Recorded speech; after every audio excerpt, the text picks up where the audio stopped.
Kasus kerusakan lingkungan akibat aktivitas pertambangan kian memprihatinkan. Namun ternyata antara eksekutif dan legislatif berbeda sudut pandang. Apakah ada kewenangan daerah itu untuk mengatasinya?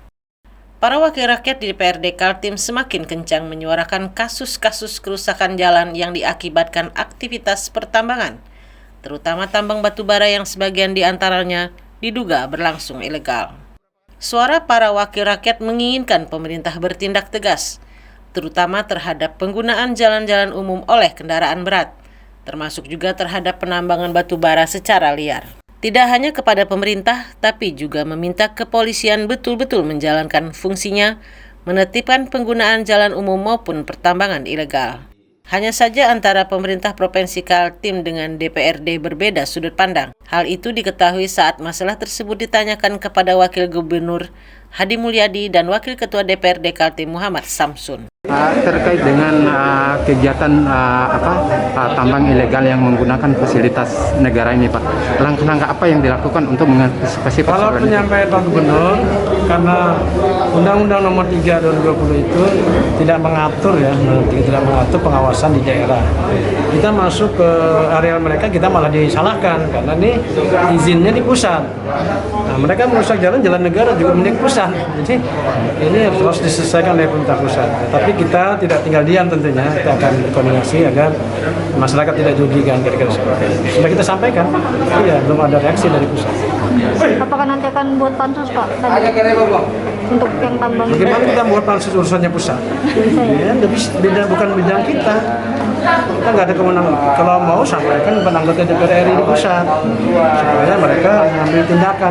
Tentang pengawasan terhadap aktivitas pertambangan, menurut Wakil Ketua DPRD Kaltim Muhammad Samsun, menjadi tanggung jawab semua pihak, termasuk legislatif maupun eksekutif. Alasannya jika terjadi kerusakan jalan, provinsi yang rugi adalah masyarakat di daerah itu, termasuk juga akan menguras APBD provinsi maupun kabupaten kota untuk memperbaikinya. Ya, bisa. Satu hal yang perlu kita pahami bahwa penarikan ke pusat itu dilakukan Desember 2020.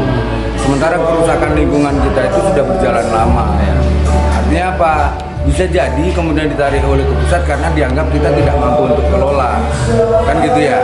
Nah, apakah kemudian kita tidak memiliki kewenangan untuk mengawasi? Bisa, tetap bisa. Kita tetap harus mengawasi. Karena kalau tidak kita awasi, kan yang rugi kita sendiri. Jalan umum rusak, kemudian akhirnya apa? APBD kita harus diperas lagi untuk memperbaiki dan sebagainya. Gitu.